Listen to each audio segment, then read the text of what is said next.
Fala, galerinha! Estamos de volta e agora nós vamos dar continuidade aí à nossa revisão sobre o tema Noções de Direito Penal, contemplado aí no edital do concurso, de bombeiros aí do nosso estado do Piauí. Espero que todos possam lograr aí êxito e que todos possam ser aprovados nesse concurso.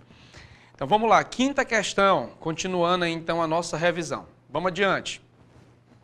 A quinta questão diz o seguinte: quanto às normas que disciplinam a aplicação territorial da lei penal, é correto afirmar que, letra A, somente é possível a homologação da sentença estrangeira quando a aplicação da lei brasileira produz, na espécie, as mesmas consequências para sujeitar o condenado a medida de segurança. Essa alternativa está errada por quê, professor? Você vai dar uma olhadinha e vai abrir o seu Código Penal lá no artigo 9º e vai verificar que o nosso Código Penal, ele não fala apenas acerca da medida de segurança. Fala de maneira geral a respeito das penas. Então, em virtude disso, a nossa alternativa ela está errada. Letra B. Considera-se praticado o crime no lugar em que ocorreu a ação ou omissão, no todo ou em parte, bem como onde se produziu ou deveria produzir-se o resultado. Nós já demos uma olhada nesse dispositivo quando nós estávamos aí analisando a nossa segunda questão dessa revisão. Então, pelo mesmo fundamento, que é o que está definido aí no artigo 4º, essa letra B, ela também vai estar correta, da mesma maneira que aquela segunda questão, aquela alternativa que nós julgamos como verdadeira também estava. Então vamos lá, continuando. Letra C. Então, em relação à questão anterior, ao item anterior, só voltando, ele fala a respeito do local do crime, que vocês vão verificar que está lá no artigo 6º do nosso Código Penal. Letra C. A única hipótese em que é dispensável o requerimento dos interessados para a homologação de sentença estrangeira no Brasil é quando envolve a condenação em obrigação de reparação de danos. Artigo 9º, parágrafo único, a linha A do nosso Código Penal vai falar de maneira diversa. Segundo essa redação desse dispositivo, vocês vão ver que nesse caso não é que há uma hipótese onde é dispensável, mas sim onde é indispensável o requerimento. Ou seja, onde há necessidade do interessado fazer esse pedido de homologação para que aí sim, uma sentença que condenou um agente em outro país, ou seja, em local estrangeiro, possa sim ser executada no Brasil. Então ela está errada. Letra D. As normas contidas no Código Penal brasileiro se sobrepõem às normas legais de caráter especial, quando divergirem entre si, no que se refere aos fatos incriminadores por lei específica. O artigo 12º do nosso Código Penal, ele vai trazer uma redação onde ele diz o quê? Onde ele contempla a hipótese em que, em relação às leis especiais, ele vai mostrar o quê? Que elas devem sim se sobrepor às normas do nosso Código Penal. Então é contrário ao que está aqui na letra B. Porque na letra B diz o quê? Que o Código Penal é que se sobrepõe, não é? Quando houver divergência em relação à lei especial. Mas o que ocorre é o contrário. Vocês vão verificar isso lá no artigo 12º aí do nosso Código Penal. Então, em virtude disso, a alternativa está falsa. Letra E. De acordo com as regras que disciplinam a contagem do prazo penal, exclui-se no cômputo, na contagem desse prazo, o dia do começo, desprezando-se nas penas privativas de liberdade e nas restritivas de direito as frações de dia. Vocês vão verificar que essa letra E, ela contempla aí dois dispositivos do nosso Código Penal, que é o artigo 10º, que fala a respeito da contagem dos prazos penais, e o artigo 11º, que fala também aí a respeito dessa contagem, mas se referindo às frações aí de dias que devem, em certas ocasiões, serem desprezadas, serem dispensadas.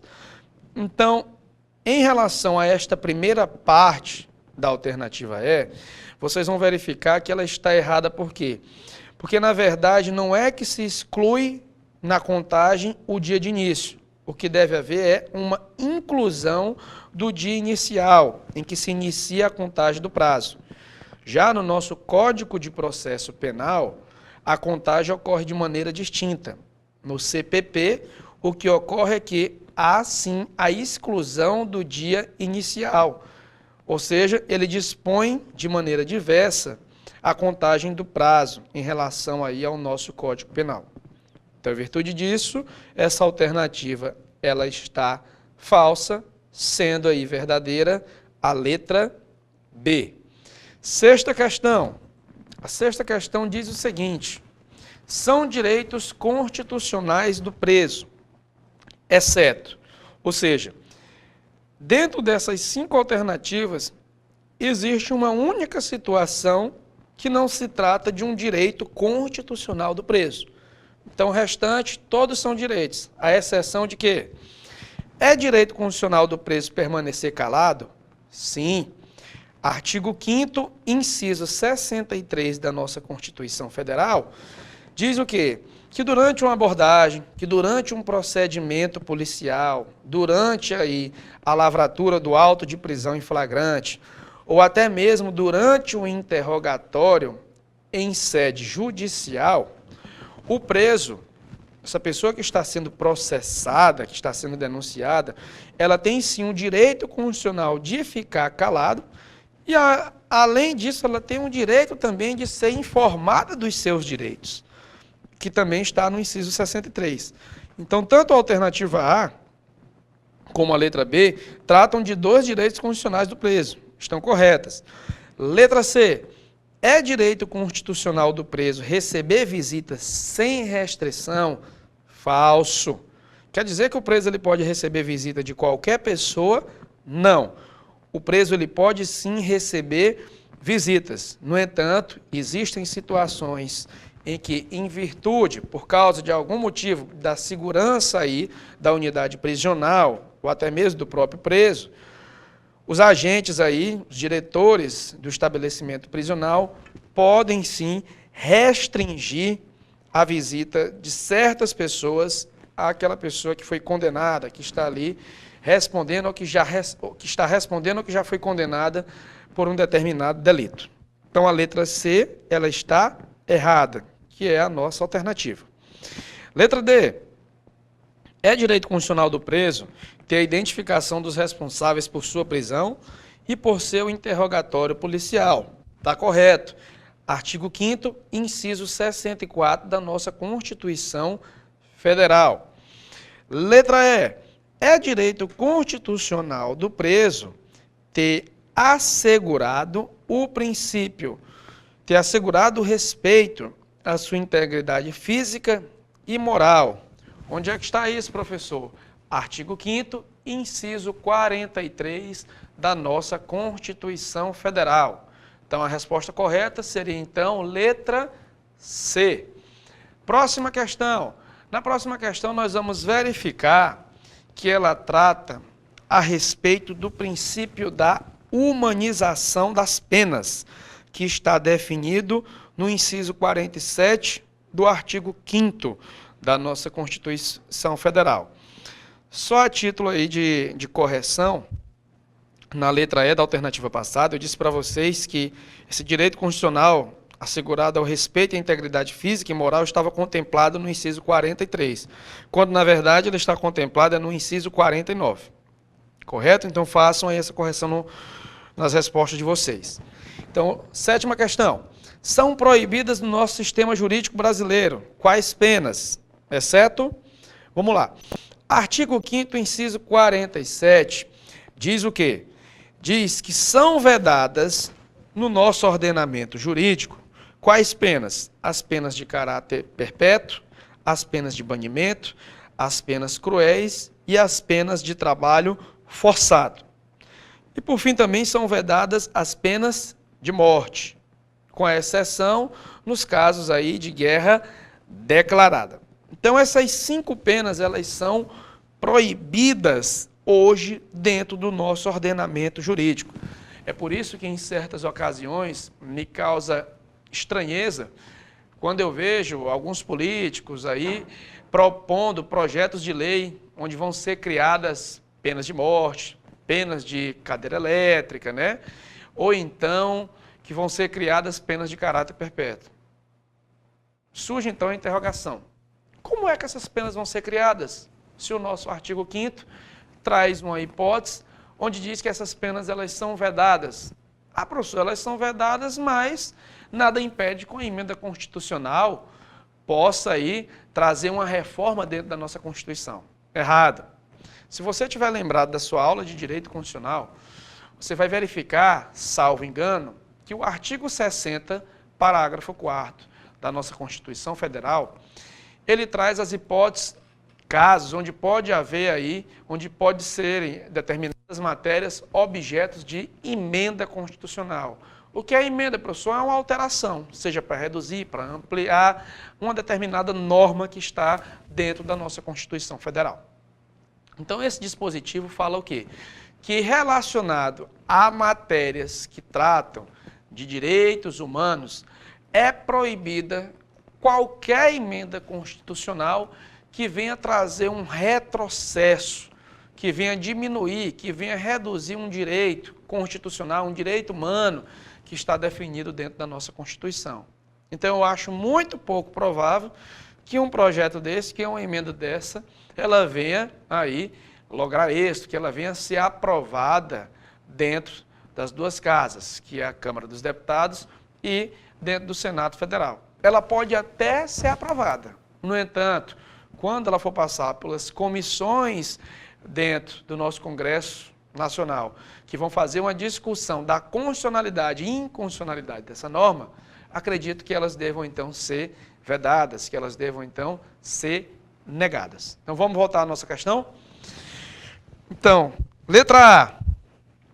São proibidas as penas de caráter perpétuo? Sim.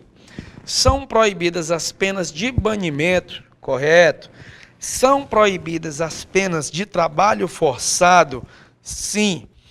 São proibidas as penas de perda de bem? Não. Artigo 32 do nosso Código Penal fala, disciplina, que existem 3 penas dentro do nosso ordenamento jurídico. Que penas são essas, professor?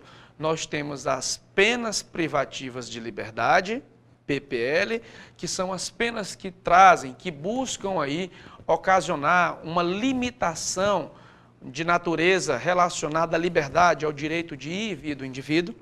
Nós temos também as penas chamadas de penas restritivas de direito, que são as PRDs, que trazem também uma limitação, só que não necessariamente é uma limitação na liberdade, mas pode ser uma limitação patrimonial ou uma limitação de qualquer outra natureza. E existem também, segundo o artigo 32, as penas de multa. Então, dentro do nosso ordenamento jurídico, vocês vão verificar que nós temos as sanções penais. A sanção penal, ela é o gênero, ela é aquele termo mais amplo. Dentro das sanções penais, nós temos, então, um direito penal que é chamado de dupla via. Por que é dupla via, professor? Porque o nosso direito, ele admite 2 caminhos, 2 trajetórias. Então, ao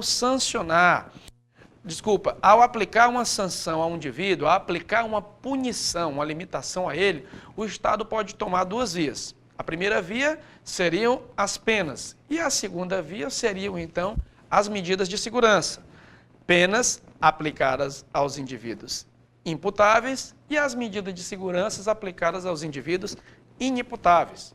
Dentro, então, das penas, nós teríamos PPL, pena privativa de liberdade, PRD, que é pena restritiva de direito, e também nós teríamos a pena de multa. Dentro das penas privativas de liberdade, nós vamos verificar que existem subespécies que estão no artigo 33. Nós temos a pena de reclusão e nós temos também a pena de detenção. E, por outro lado, nós temos também a pena de prisão simples, que é aplicada às contravenções penais. Além disso, em relação às PRDs, você vai verificar no artigo 43 do nosso Código Penal que nós temos 5 tipos de PRD. Na sequência, você vai verificar que nós temos a prestação pecuniária, que nós temos a perda de bem ou objeto, valores, nós temos também a limitação de final de semana, a prestação de serviços à comunidade e, por fim, nós temos a outra pena, que seria a suspensão de alguns direitos aí daquela pessoa que foi condenada a uma determinada pena. As PRDs, elas têm 2 características importantíssimas. Elas são autônomas e elas são substitutivas. Elas são substitutivas por quê, professor? Porque o artigo 44, ele disciplina requisito objetivo e subjetivo. Então, inicialmente, uma pessoa é condenada a uma PPL. Se ela preencher os requisitos objetivo e subjetivo, aí sim, a depender se o crime é doloso ou se é culposo, ela pode ter a sua PPL substituída por uma PRD. Então, retornando à nossa questão, nós vamos verificar que a alternativa correta, que trata da única pena que não é admitida no nosso ordenamento, seria, então, a letra B.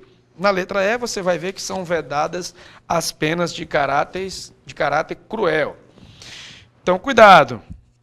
Em relação à letra C, não confundam, por favor, trabalho forçado com trabalho obrigatório. Então, para aquelas pessoas que foram condenadas, que estão cumprindo aí uma pena, seja de detenção ou de reclusão, em regime fechado, regime semiaberto ou em regime aberto, vocês vão ver que existe um trabalho que é realizado dentro dessas penitenciárias, que ele pode, inclusive, ser utilizado a título de remissão, para diminuir aí uma fração de tempo, né, da condenação do réu. Então, o trabalho, ele é obrigatório, mas ele não é forçado. Professor, mas forçado e obrigatório não são sinônimos? Não, não são sinônimos por quê? Porque no trabalho forçado, aquele indivíduo ele é forçado a realizar um trabalho, ele é, entre aspas, obrigado, mas em contrapartida, ele não vai receber um bônus, ele só tem um ônus. Em relação ao trabalho obrigatório, que é o contemplado dentro da nossa lei de execução penal, vocês vão ver que o indivíduo ele é obrigado a trabalhar, mas em que pese ele ser obrigado a trabalhar, ele vai ter, em virtude desse ônus, um bônus. Qual seria então o bônus, professor? Seria a remissão da pena através do trabalho. A cada 3 dias de trabalho, o indivíduo tem direito a 1 dia de redução da sua pena. Então, se o indivíduo foi condenado a 3 anos, e se durante 1 ano de cumprimento dessa pena, ele trabalhou todo esse tempo, por 1 ano, ele vai ter direito a 4 meses. Então, é como se dentro de 1 mês, ele tivesse cumprido, dentro de 1 ano, desculpa, é como se ele tivesse cumprido 1 ano e 4 meses, que é aí a fração de tempo referente, então, à remissão pelo trabalho. Fica essa observação e essa dica para vocês. Então, retornando à nossa revisão. 8ª questão. A 8ª questão diz o seguinte: a Constituição Federal de 1988 não admite a seguinte pena. Ora, 7ª e 8ª questão foram tiradas de prova aí da NUCEP, né? Vocês vão verificar que existem aí várias questões que não estão determinando no enunciado a banca, mas a grande maioria é da NUCEP. Vocês vão verificar que tem algumas questões que praticamente elas não é que se repetem de forma idêntica, mas que vão mudar apenas alguns detalhes. Olha essa 7ª e 8ª questão, por exemplo. A 8ª questão diz: a A Constituição Federal de 88 não admite a seguinte pena. Já vimos na questão passada. São penas vedadas aí, repetindo, no nosso ordenamento jurídico, de morte, pena de caráter perpétuo, de banimento, cruéis e trabalho forçado. Então, professor, qual seria então a alternativa que está errada? Seria a letra C. Professor, é permitida a pena de privação ou restrição da liberdade? Sim. Artigo 32, nós temos a PPL e a PRD, que eu já havia mencionado. Professor, é permitida a perda de bens? Sim. Artigo 43 do nosso Código Penal fala a respeito da pena restritiva de direito referente à perda de bens ou valores. Professor, é permitida a prestação social alternativa? Sim. Artigo 43 do nosso Código Penal fala a respeito da pena de prestação de serviços a comunidades ou então a entidades afins. E, por fim, nós temos a suspensão ou interdição de direito, que inclusive a essa suspensão ou interdição de direito, existe uma modalidade dela que vocês já devem estar atentos, devem já ter ciência disso, que é a proibição de realizar concurso público. Existem, então, determinadas situações que o direito que o juiz pode condenar, que ele pode restringir de um réu, é o direito dele fazer um concurso público. Quando é que ocorre isso, professor? Geralmente essa pena ela está relacionada àquele agente que cometeu o crime de fraude a certames públicos, que está definido no artigo 311-A do nosso Código Penal. Então, o juiz analisando aí alguns critérios, ele pode sim substituir a pena privativa de liberdade por uma restritiva de direito, e a restritiva de direito pode ser aí essa suspensão desse direito, que é o direito de realizar um concurso público, correto? Então, no nosso próximo bloco, nós vamos continuar aí a nossa resolução de questão a partir da 9ª questão. Até mais.